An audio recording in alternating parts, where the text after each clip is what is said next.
Dobré ráno. Jo. Tak jo. Tak dobré ráno ještě jednou. Všechny vás zdravím, vítám, děkuju za krásné přivítání. To je ještě vždycky větší nervy potom, že jo, samozřejmě. Dobře, já se napiju.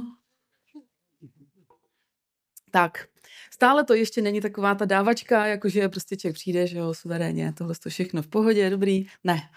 Jo, zatím je to pořád ještě fakt jako o nervy. Dobrý, nevadí. Protože mám téma nečekej na ideální podmínky, tak vlastně to nejsou ideální podmínky, takže je to fajn, to v pohodě. Tak, nečekej na ideální podmínky, já jsem tomu ještě dala takovej jako podnázev a neb Bůh není helikoptérový rodič a k tomu se dostaneme tak jako v průběhu. A my jsme teďka v sérii, která má název Od slov k činům a a tam už byly různý kázání, já mám myslím předposlední a příště ještě poslední. Tak já nejdřív přečtu, co už jsme absolvovali. Schválně, jestli teda z toho něco jako vám vydedukuje se v hlavě. Jo? Takže už jsme měli kázání na téma žít podle toho, čemu věřím, pak bylo čas učinit další krok, pak bylo malé skutky s velkým dopadem, pak bylo jak překonat strach z toho, že udělám chybu. Minule jsme slyšeli Idu, která říkala, pane, zdej sem, pošli někoho jiného. A dneska máme téma nečekej na ideální podmínky. Vzhledem tomu, že ta témata tvořil náš pastor, tak jako, já nevím, co jako po nás chce, jo. Asi bychom jako měli něco dělat prostě, no. Takže od slov k činům je to celý, jo. Takže asi nám chce říct, jako už zvedněte se a prostě jako běžte něco dělat, jo. Asi, nevím. Ale já si myslím, že to je dobrý, protože celý den na únor jsme trávili takovým tím jako zásobením se, takže je potřeba taky si říct něco o tom, že musíme to dávat někam dál. A já bych se ještě na začátek ráda pomodlila. Tak jo, Pane Ježíši Kriste, ti moc děkuju za tenhle čas, který tady společně máme. Děkuju ti za to, že se můžeme tobě přibližovat i dnes a modlím se za to, aby si skrze svého svatého ducha k nám mluvil. Aby si proměňoval naše srdce, aby to slovo, které slyšíme, nezůstalo jenom v hlavě, ale aby doputovalo až do srdce a opravdu tak měnilo nás, měnilo naše myšlení, měnilo naše postoje i náš život s tebou. Amen. Tak jo. Tak já jsem nad tím strašně dlouho přemýšlela, vlastně asi 3 týdny, co se tím vlastně myslí, jako nečekej na ideální podmínky, to je dost široký téma, podmínky jako na co, jo.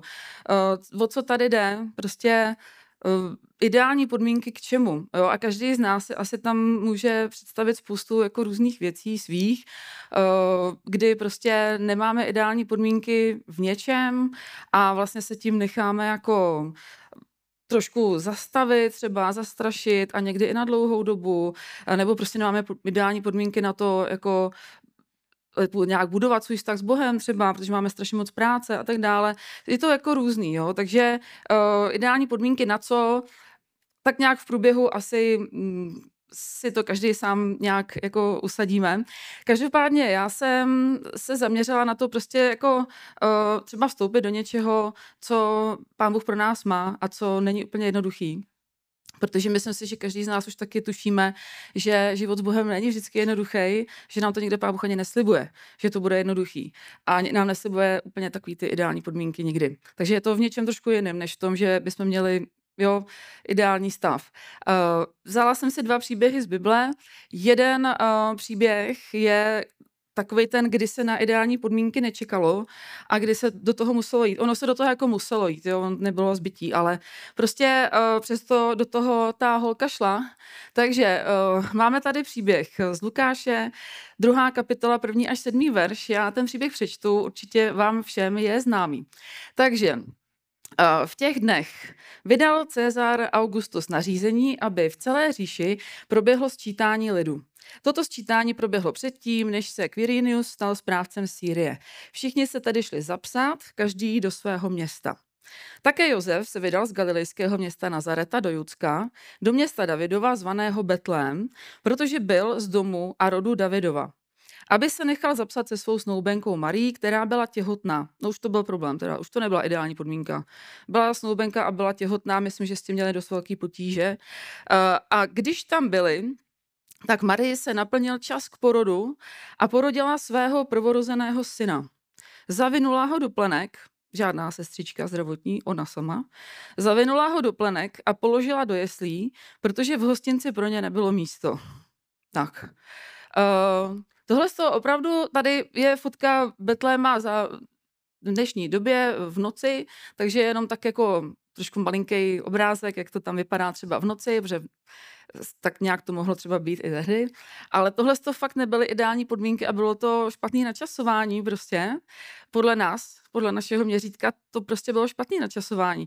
Protože žena v 9. měsíci těhotenství, jo, to je jako to je špatný, už kamkoliv v podstatě chodit nějak jako pěšky a tak dále. Ona vlastně musela absolvovat cestu, tady jsem si takhle našla cestu z Nazareta do Betléma v Izraeli a dole máme čas 35 hodin, když jdete pěšky. Je to zhruba 150 kilometrů, takže dejme tomu odsud do Kolína, kdyby jsme šli pěšky.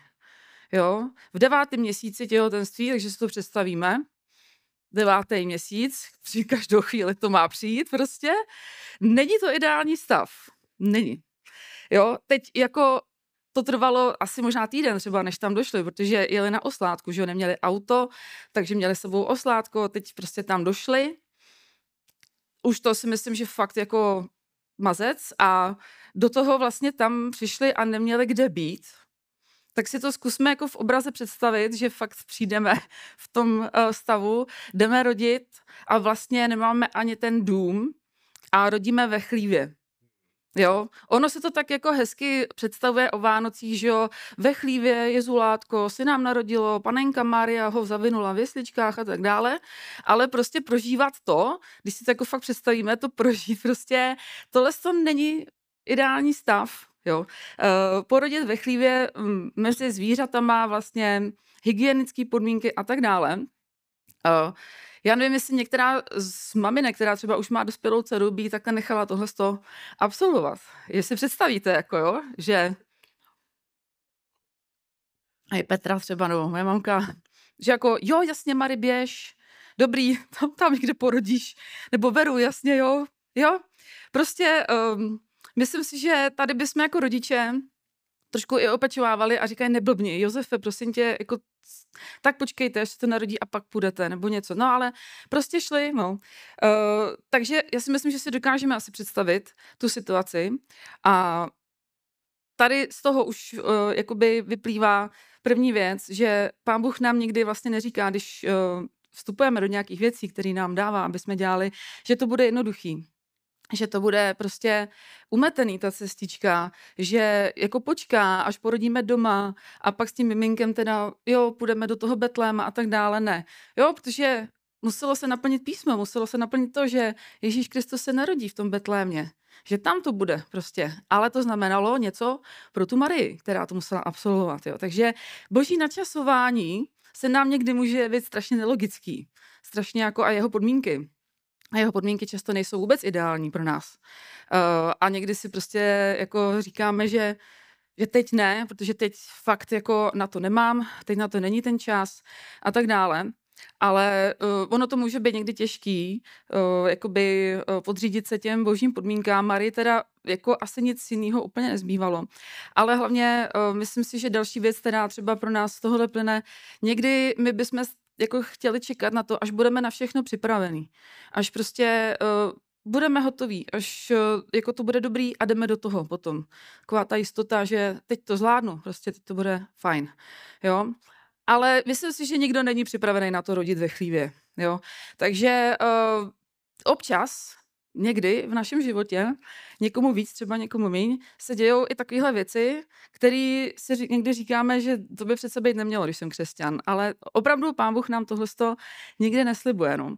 A pokud nás Pán Bůh do něčeho volá a my se na to necítíme, tak vlastně my máme dvě možnosti, jak na ty věci reagovat. Buď to teda podle třeba příběhu Marie, která prostě už na začátku, když jí Pán Bůh něco říkal o tom, že porodí Božího syna a tak dále, tak to prostě vzala a jo, jsem služebnice Boží a já jdu do toho prostě, i když na to asi připravená nebyla. A nebo teda budeme čekat na ideální čas a ideální podmínky.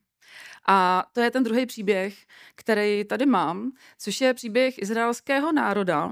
A izraelského národa, když měl vstoupit do zaslíbené země a vlastně se tam setkal s těžkými podmínkami a fakt to nebylo dobrý.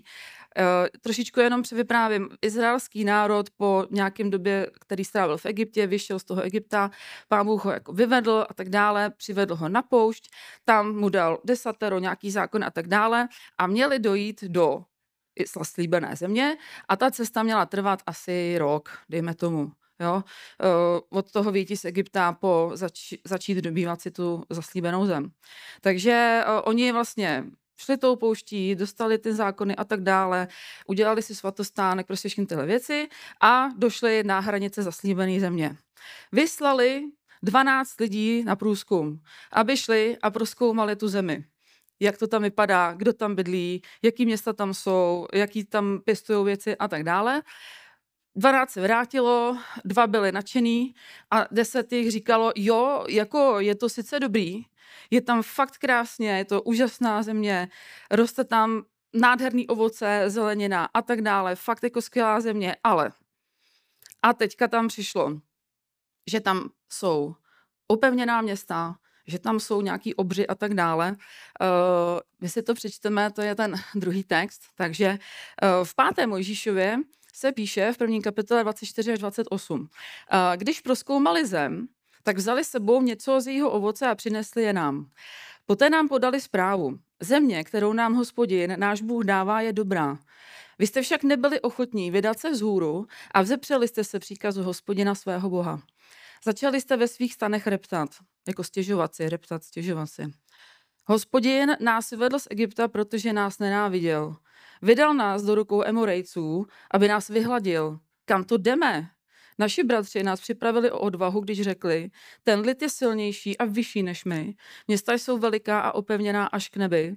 A navíc jsme tam viděli Anákovce. Anákovci byli takový jako obři. Takže tady vlastně těch 10 lidí, kteří přišli z té země po průzkumu, prostě totálně jako ty lidi sebrali jim veškerou odvahu a všechno a vlastně zaslali do nich totální strach. Jo. Všimněme si, že co ten strach působí. Jo. Tady ta poslední věta, ten lid je silnější a vyšší než my. Města jsou veliká a opevněná až k nebi. A navíc jsme tam viděli obry. Jo, takže strach v nás působí, že vidíme všechno ještě daleko hůř, než to je. Že prostě opevněná města až k nebi. No nejsou, samozřejmě, jo, nejsou opevněný města až k nebi. Jsou tam vysoký hradby, ano. Je to ideální podmínka? No není, tohle to není dobrá situace. Vidíte tam spoustu lidí, kteří jsou silnější než vy, větší než vy, fakt jako problémy a tak dále. Takže prostě ta situace a ty podmínky nebyly ideální vůbec. Ale Pán Bůh jim předtím i potom něco říká. A máme to tady. Předtím jim říká, pohleď, Hospodin tvůj Bůh ti dal celou tu zem, vytáhni a obsati, jak ti Hospodin Bůh tvých otců řekl, neboj se a nestrachuj. A pak teda přišly ty listy a tak dále a jejich odpověď, a boží odpověď na to zase byla, nebojte se, nemějte strach, Hospodin váš Bůh, který jde před vámi, bude před vašima očima bojovat za vás. Učiní to též, co s vámi učinil v Egyptě a na poušti. Tehdy si viděl, jak tě Hospodin tvůj Bůh nesl, jako nosí člověk svého syna a to celou cestu, kterou jste šli, než jste dorazili sem. Ani tenkrát jste však neuvěřili Hospodinu svému Bohu. No a ten příběh jim jak dopadl, oni tam nevstoupili, oni neuvěřili Bohu, i když tohle ujištění je úžasný prostě a oni byli svědky toho, co všechno pro ně Pán Bůh udělal, jak rozdělil moře, jak jim dal vodu, když měli žízeň, jak jim posílal chleba z nebe, když měli hlad, jak jo, prostě nesl je jako své děti a přesto vlastně na hranicích té země se rozhodli podlehnout svýmu strachu a těm velkým očím, který strach v nás způsobí. Prostě jakože to fakt jsou velký problémy. No a byly to velký problémy, samozřejmě. Ale Pán Bůh je větší. Pán Bůh je větší než jakákoliv takováhle věc, překážka, neideální podmínka, kterou my můžeme v životě mít. Pán Bůh na to má. Jde o to, čemu se člověk rozhodne věřit. Jestli tomu, že se toho bojím, anebo tomu, že Bůh je se mnou. A třeba i udělám chybu, a třeba i prostě, ale Pán Bůh je vždycky tam a vždycky nás i s těma chybama vede dál. Prostě nikde se taky neříká, že my nebudeme dělat chyby, budeme je dělat. Ale to je normální cesta s Bohem. No a dopadlo to tak, že oni vlastně tam nevstoupili do té země, obviňovali Boha za to, že vlastně se jako mají špatně. Dokonce říkali, že nás chce zabít. No, jako celou tu cestu až k té zaslíbené zemi je mohl zabít už několikrát, protože furt si stěžovali a neudělal to. Takže prostě jako, jo, i vlastně boží motivy najednou zpochybňovali ten charakter Boha. Jo, že to s náma myslí zle, Pán Bůh to s náma vždycky myslí dobře. Vždycky. Nemá jedinou špatnou myšlenku. Jedinou věc, že by třeba se nám chtěl pomstít za něco. Nebo nás tam jako vymáchat prostě a to máš za to. Ne, v božím srdci nic takového nikdy nebylo a není. Ale oni si to tam dali prostě, oni tak jako tomu uvěřili. A když teda Pán Bůh řekl, dobře, nevejdete do té země, vejdou tam až vaše děti a vy všichni umřete tady na poušti, tak oni najednou teda procitli, bože, promiň, tak jdeme.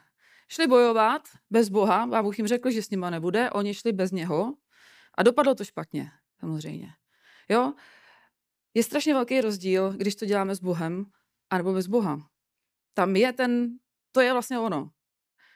Ale oni šli bez Boha, protože prostě si mysleli, že se ho nějak udobřejí. Dopadlo to opravdu špatně, byli poražení a strávili dalších 39 let na poušti. 39 let, než všichni zemřeli, kromě těch dvou, který přišli ze zaslíbené země a říkali, jo, jsou tam ty věci, ale pojďme, my to dobydeme, my máme Boha na své straně a pozbuzovali. Ty dva tam vešli, jediný. Jinak celý zbytek národa až jejich děti. Takže bloudili po té poušti, kterou měli jenom projít. Oni měli projít zhruba za rok. Bloudili tam 40 let. Prostě je to nepředstavitelná věc. Jo. 40 let strávit také na poušti 1 milion lidí. Protože to bylo opravdu veliký národ. Dohlídli jste na druhý konec, když jste je chtěli vidět. Ale oni prostě se nechali ovládnout tím strachem, tím, že ty podmínky nebyly ideální, prostě nevěřili Bohu a došlo to až tam. Já vždycky, mě se z toho úplně tak jako, nebo kdy vlastně po těch 40 letech oni říkají, není tu chléb, není tu voda a ten mizerný pokrm se nám už hnusí. Mizerný pokrm mysleli manu z nebe, boží jídlo. Ona taky, jako ta mana, kterou Pán Bůh jim dával, jo, nebyla asi určená na 40 let. Bylo to prostě pro to přechodný období, aby se tím živili, ale bylo to jídlo z nebe, zázračný, který každý den jim jako padalo, protože na poušti nic nevypěstujete, že jo, na poušti si nic jako neuděláte, takže a oni po těch 40 letech vlastně říkají a o tomhle jídle, ten mizerný pokrm se nám už hnusí, jo. Takže toho božího jídla měli plný zuby. Což se nám někdy může stát, když se dlouho zasekneme někde, třeba nejdeme do něčeho, co Pán Bůh po nás chce a my se tam zasekneme. A jsme dlouho někde, kde jsme vlastně měli jenom projít tou oblastí, třeba nějakým těžkým obdobím v životě. Ale nakonec se tam zasekneme a jsme tam strašně dlouho. A pak už nám lezou na nervy i věci jako církev, Bible, jo, chvály, tohle z toho všechno. Už se nám to hnusí prostě, protože jsme zaseknutí někde, kde jsme zůstat neměli. A tady přichází na řadu to, proč jsem to nazvala, že Bůh není helikoptérový rodič, jak to s tím souvisí. Tak.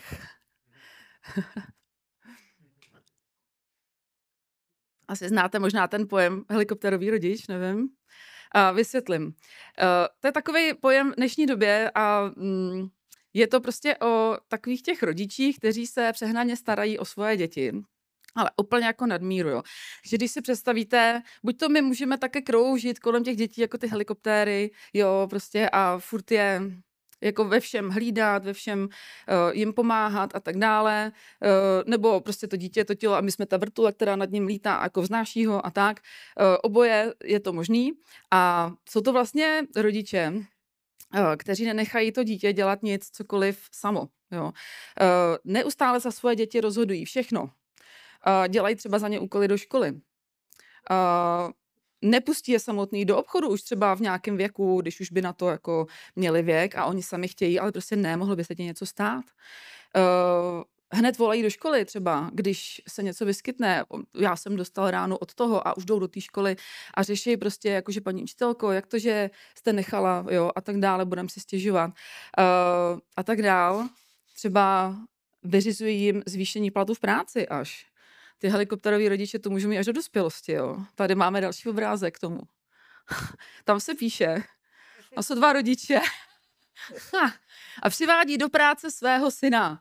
A tam se píše, omlouváme se, že jde pozdě do práce, zapomněli jsme mu vyčistit zuby. Jo, ne. I také to může dopadnout a opravdu někteří rodiče také jako fungujou.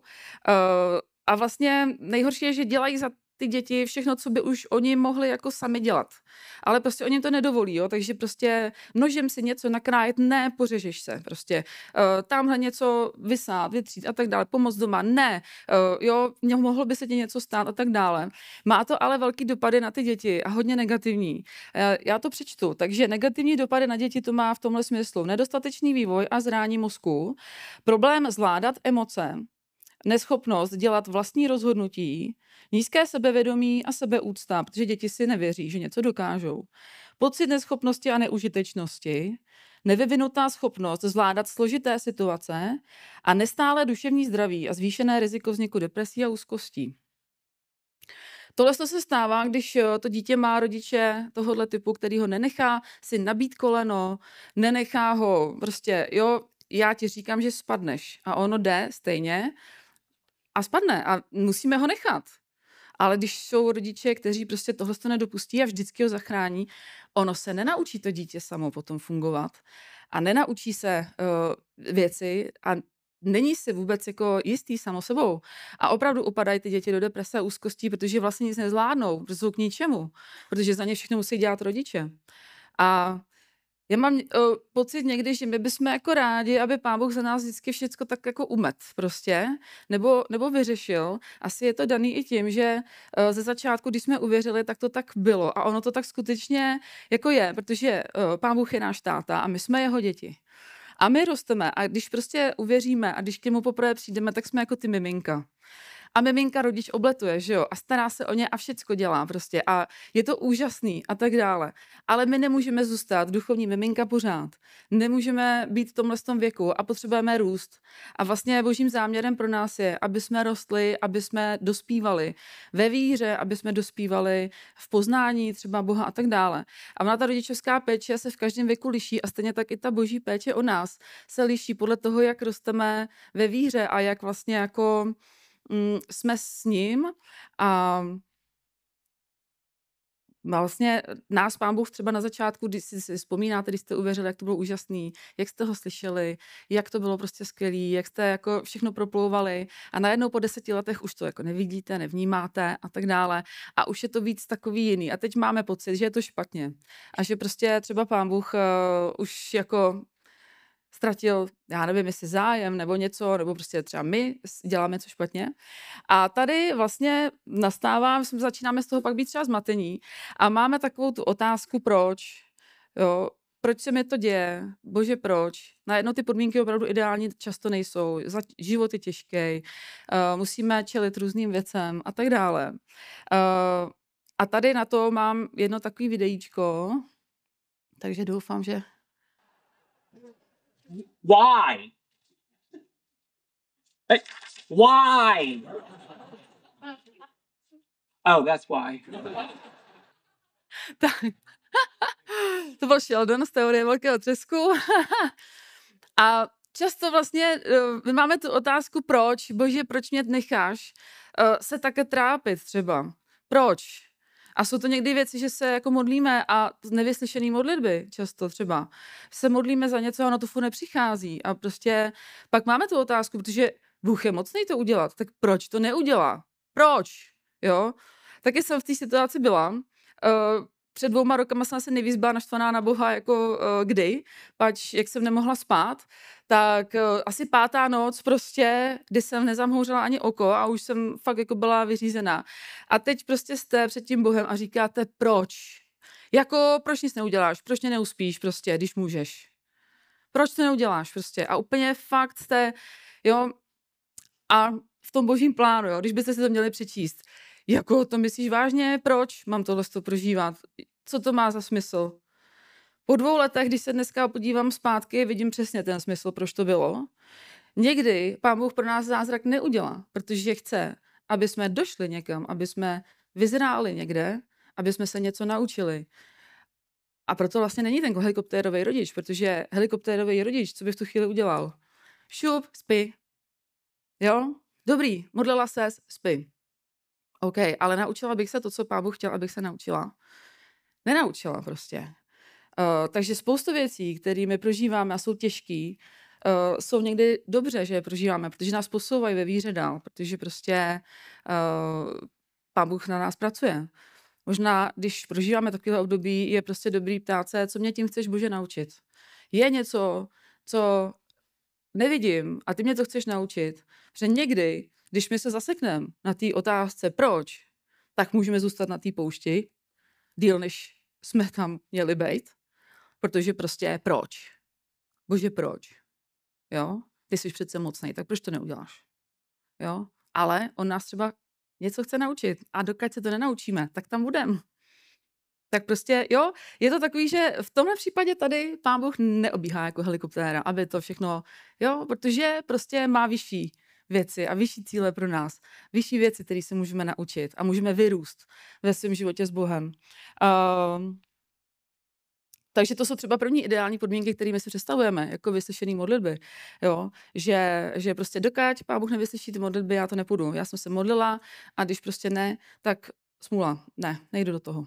Jo? A nemusí to opravdu tak někdy být. Další ideální podmínky pro někoho můžou být, že Bůh to vyřeší a já nebudu mít žádný problémy. Že prostě my si někdy představujeme, že opravdu jako Pán Bůh to za nás vyřeší všecko, jako Marie, že jo, která vlastně ten příběh mohl dopadnout jinak přece. Pán Bůh mohl zasáhnout, Pán Bůh jí mohl jako pomoct a říct, dobrý, tak buď tady, poroď a tak, a pak až se na to budeš cítit, půjdeš tam. Jo, ale neudělal to prostě. Takže neřeší někdy ty naše problémy. Izraelci, když měli jít do té zaslíbené země, taky tam Pán Bůh to jako neudělal sám. Pán Bůh s náma potřebuje spolupracovat. On to nebude dělat sám. On za nás nebude dělat věci, které my můžeme dělat sami. Nebo jako s ním, ale které my můžeme udělat. Pán Bůh nebude dělat za nás to, co můžeme udělat my. On udělá věci, které my udělat nemůžeme. Ale my potřebujeme s náma spolupracovat. Takže Izraelci, když stáli na prahu té zaslíbené země a teď jako měli to ujištění od Boha, že bude s nima, že jim pomůže, že dobydou tu zemi a tak dále, přesto nechtěli a řekli ne a nevyhnal před nima všechny ty obry a nezbořil ty hradby a tak dále. On vždycky spolupracuje s náma. Takže není to tak, že prostě my se pomodlíme a Pán Bůh všechno vyřeší. Někdy prostě se musíme pomodlit a jít a řešit. A prostě s Bohem za zády nás kryje. A tak to jsou někdy takovýhle jakoby, ideální podmínky, kterými si představujeme, že by měly být. Nebo třeba ideální podmínka pro nás, víme, jak to dopadne. Jo? Že prostě jdeme do něčeho, ale jenom s tou zárukou, že to opravdu víme, že to bude dobrý. Že to jako dobře dopadne. A tam taky často vlastně nemáme vůbec to ujištění, že to dobře dopadne. Napadá mě třeba, nevím, ten příběh, když hodili do pece 3 Daniela a s ním ještě ty 2 a oni nevěděli, že přežijou. Oni tam prostě šli s tím, že umřou, že jo, nevěděli, jak to dopadne. Takže často vlastně i my máme před sebou různý výzvy a věci a tak dále. Nevíme, jestli to dopadne dobře, ale prostě máme tu tendenci někdy jako čekat na to, až budeme mít jistotu, že to bude dobrý. Někdy nás Pán Bůh prostě vede do něčeho, co nás úplně totálně přesahuje a na co fakt nemáme. A my na ty věci sami opravdu nemáme, ani Izraelci na to sami neměli. Bez Boha dopadli špatně. A prostě bylo to něco, co jedině s Bohem mohli zvládnout. A já bych tady ještě ráda pustila druhý video mého oblíbence Nika. The one person that inspired me most to become an evangelist was someone who couldn't even say a word, who had to blink through an alphabet through the interpretation of his family there to communicate to me. He was dying of Lou Gehrig's disease, yet he smiled. A God glory-given smile that'll never be mimicked by anybody. Phil Toth in San Diego. And I realized, wow, this man who is going through a painful, disabling shutdown of his body through Lou Gehrig's disease in his 20s started a website to encourage other bedridden people that this ain't the end. And I thought to myself, if this man can't walk, can't talk, if he can reach hundreds of people, I can walk, I can talk, I'm going for it.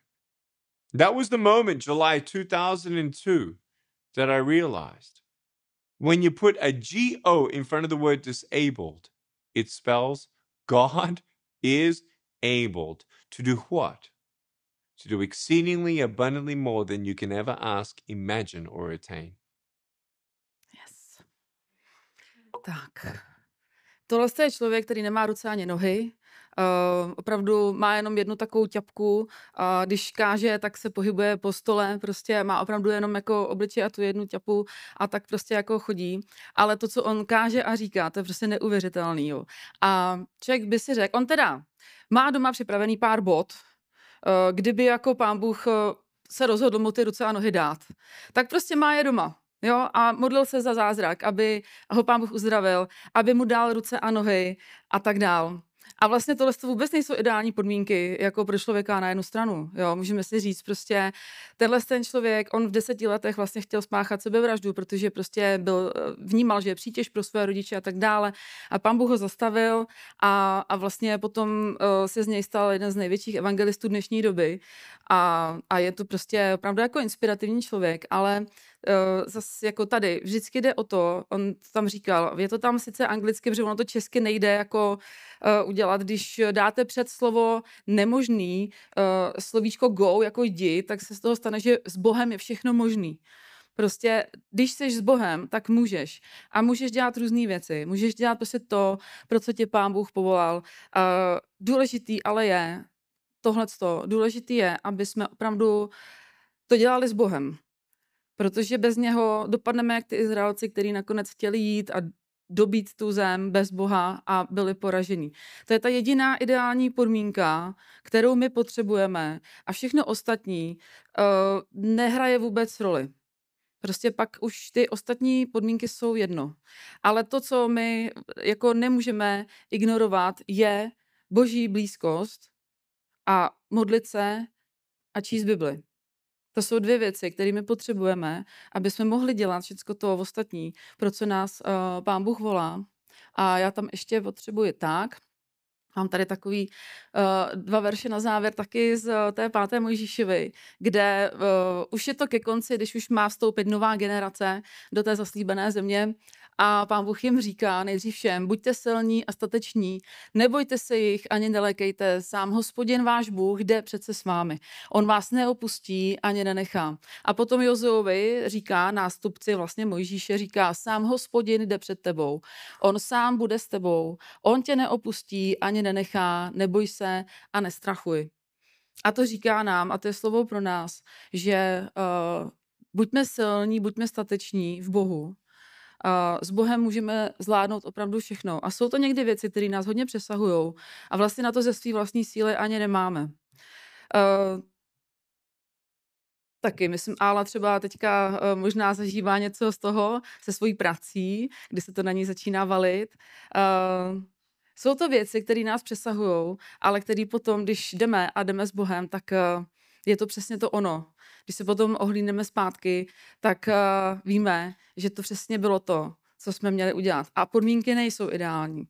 A nebudou ideální. A často vlastně budou těžký. A Pán Bůh nás v tom možná někdy nechá. Prostě jako ten rodič, který není helikoptéra okolo těch dětí a všechno za ně jako řeší, ale zpozdálí to hlídá někdy. Jo? Takový ten rodič, který prostě kouká, říká, ale běž potom. A my jdeme a třeba si někdy nabijeme pusu a tak dále. Jo? Ale furt je tam, furt je za náma. Tady mám takový obrázek, tak, to je poslední. My jsme jako to dítě nahoře, Pán Bůh je ten náš táta. Skrze něhož a kvůli němu vlastně my můžeme dělat věci, o kterých se nám ani nesnilo, ani vlastně nám na mysl nepřišly. Ale tohle je ta jedna a jediná ideální podmínka, kterou my potřebujeme mít, a to, že jsme s ním. Že jsme s ním už od rána, kdy vstaneme, až do večera, kdy usínáme. A tady bych chtěla tohle tak jako teď uzavřít. Poprosila bych chválící skupinu, aby jsem přišla. A znova ještě jednou povzbudit tím slovem. Buďte stateční, buďte silní, nebojte se toho, co je před váma. Nelekejte se toho, protože sám Hospodin, tvůj Bůh, jde před tebou. On tě neopustí a on tě nenechá. Sám Hospodin jde před tebou, on sám bude s tebou. Neboj se a nestrachuj. V Bibli je slovo nestrachuj se a neboj se 365krát. Na každý den jeden. Protože Pán Bůh to ví, že strach má velký oči, že my se bojíme a někdy vidíme prostě strašně moc, jak je to hrozný, jak je to šílený, že na to nemáme. A my na to nemáme. Ale Pán Bůh na to má. A pak s ním dokážeme všechno to, co vlastně po nás třeba chce. A určitě to začíná tím, že se ráno zbudíme a jdeme za ním. A jsme s ním, pěstujeme vztah s ním a čteme Boží slovo. Bez toho se to neobejde. Kdybyste někdo chtěl třeba přijít dopředu, se modlit, určitě přijďte. Mám tady ještě jednou takovou speciálnější trošku výzvu. Pro ty z vás, kteří jste třeba opravdu jako ustrnuli někde a jste tam už hodně dlouho. Někde, kde prostě jste neměli být, ale jste tam. Jste daleko od Boha. Jako ty Izraelci prostě, když se rozhodli neposlechnout Boha, mít strach a tak dále, obviňovat ho. To je strašně jako zajímavá věc. Prostě když začneme Boha obviňovat, začneme ho vidět úplně jinak, než jaký on skutečně je. A takže ho obviňovali z toho, že prostě to s ním myslí špatně a tak dále. A nakonec vlastně místo 1 roku strávili na té poušti 40 let a dokonce i ten pokrm z nebe se jim hnusil. A tyhle ty situace se nám někdy můžou stát, když jsme opravdu někde takový jako uvízlí prostě v našem křesťanském životě.